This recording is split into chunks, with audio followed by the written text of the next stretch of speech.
Assalamualaikum warahmatullahi wabarakatuh.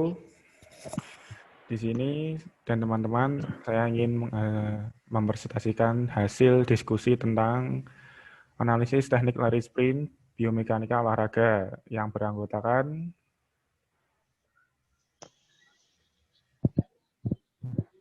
saya Nandadi Nugroho dan ketiga teman saya.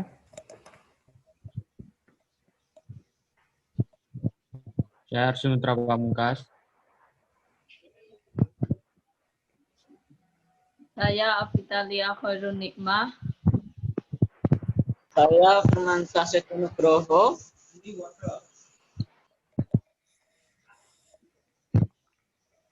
Berikut hasil observasi lari sprint kami. Cabang olahraga, atletik, dan namanya olahraga lari sprint. Tujuan untuk mengetahui teknik lari sprint.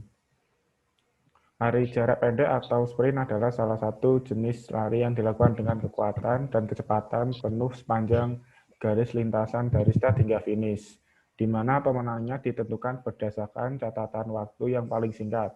Terdapat 3 jarak lintasan yang dilombakan pada lari jarak pendek, yaitu lari jarak 100 meter, 200 meter, dan 400 meter.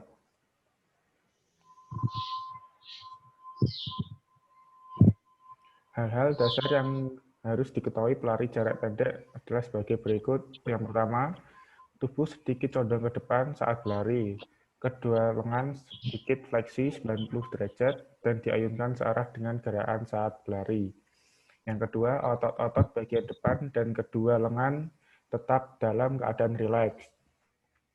Yang ketiga, tungkai bawah ditolakkan dengan kuat sampai lurus dan pengangkatan pada depan diusahakan sampai posisi sejajar dengan tanah.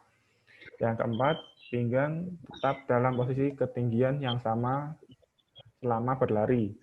Yang kelima, ketika mencapai finish, badan dicondongkan dengan serentak ke depan untuk mengantarkan bagian dada menyentuh pita.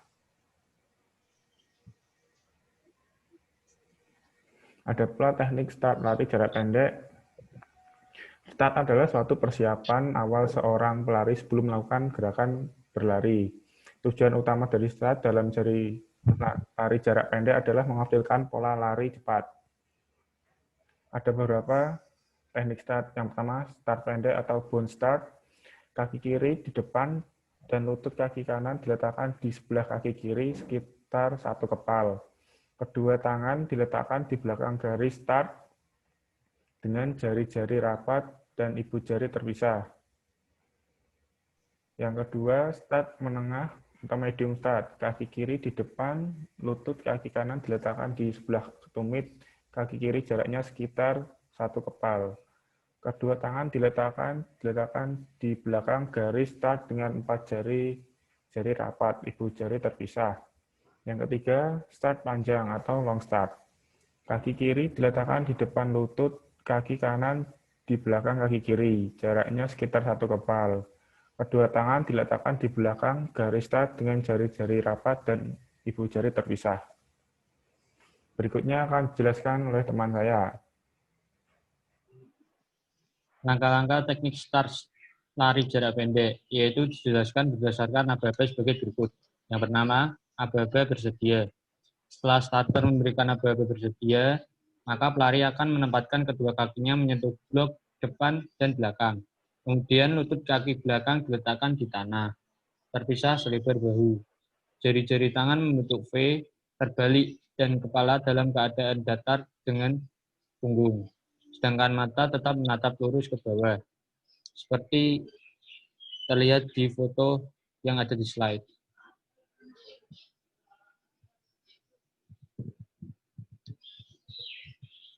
Yang kedua, aba-aba siap. Setelah ada aba-aba siap, posisi badan seorang pelari adalah lutut ditekan ke belakang. Lutut kaki depan ada dalam posisi membentuk sudut siku-siku 90 derajat. Sedangkan kaki belakang pelari membentuk 120 sampai 140 derajat. Dan posisi pinggang sedikit diangkat lebih tinggi dari bahu. Tubuh sedikit condong ke depan, serta bahu agak maju ke depan dari dua tangan.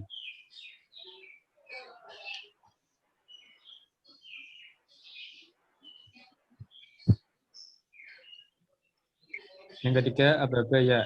Setelah seorang starter memberikan aba-aba, maka gerakan seorang pelari adalah badan diluruskan dan diangkat pada saat kedua kaki menolak atau menekan keras pada start block. Dan kedua tangan diangkat dari tanah secara bersamaan untuk kemudian diayunkan bergantian.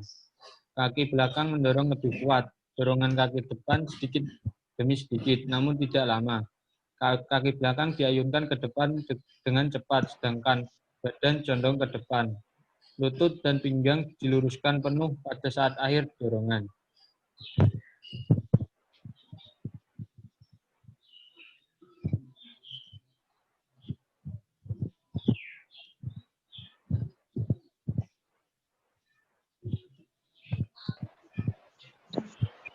Selanjutnya adalah teknik lari jarak pendek.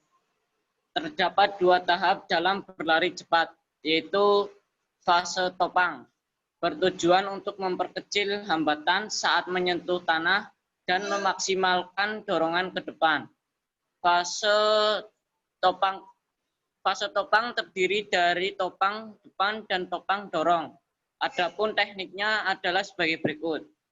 Yang pertama yaitu mendarat pada telapak kaki, lutut kaki topang bengkok harus minimal pada saat amortasi. Yang ketiga, kaki ayun dipercepat, pinggang, sendi, lutut, dan mata kaki dari kaki topang harus diluruskan kuat-kuat pada saat bertolak. Yang keempat yaitu paha kaki ayun naik dengan cepat ke suatu posisi horizontal.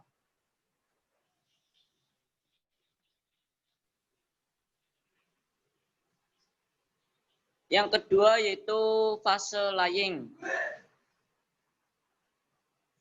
Fase layang bertujuan untuk memaksimalkan dorongan ke depan dan untuk mempersiapkan suatu penempatan kaki yang efektif saat menyentuh tanah.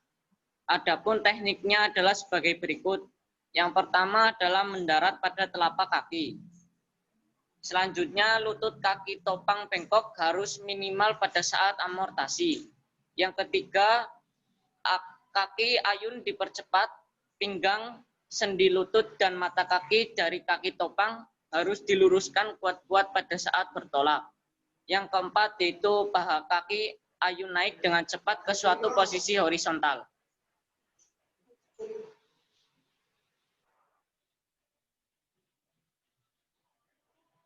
Selanjutnya yaitu teknik melewati garis finish. Pelari dikatakan sudah mencapai garis finish apabila bagian-bagian tubuh sudah dalam bidang vertikal dari sisi terdekat garis finish. Sesuai dengan peraturan dan garis yang telah disediakan, bagian tubuh yang dimaksud adalah kepala, leher, lengan, dan kaki. Terdapat 3 teknik pada saat melewati garis finish pada lari jarak pendek, yaitu 1. Menjatuhkan dada ke depan. Yang kedua, menjatuhkan salah satu bahu ke depan. Yang ketiga, lari secepat-cepatnya sampai beberapa menit melewati garis finish.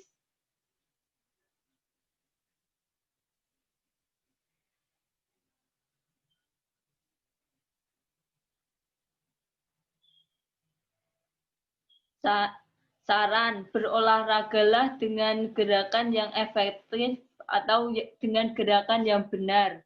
Yang kedua, berolahragalah dimulai dari hal yang ringan dengan dilakukan secara terus-menerus. Yang kesimpulan,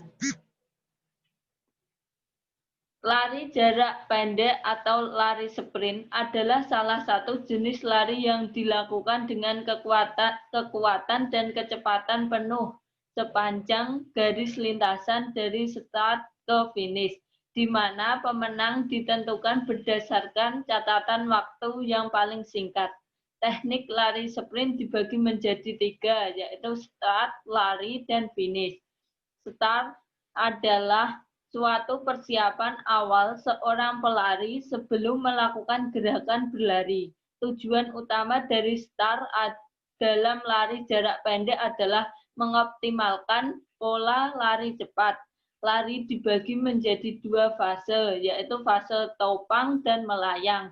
Fase topang bertujuan untuk memperkecil hambatan saat menyentuh tanah dan memaksimalkan dorongan ke depan. Sedangkan fase melayang bertujuan untuk memaksimalkan dorongan ke depan dan untuk mempersiapkan suatu penempatan kaki yang efektif saat menyentuh tanah. Pelari dikatakan sudah mencapai garis finish apabila bagian-bagian tubuhnya sudah dalam bidang vertikal dari sisi terdekat garis finish sesuai dengan peraturan dan garis yang telah disediakan. Bagian tubuh yang dimaksud adalah kepala, leher, lengan, dan kaki.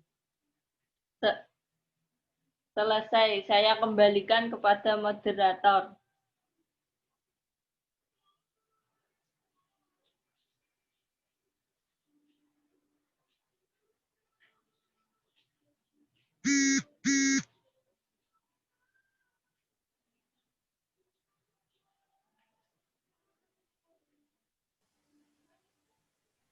Sekian presentasi dari kelompok kami. Jika ada kekurangan, mohon maaf. Wassalamualaikum warahmatullahi wabarakatuh.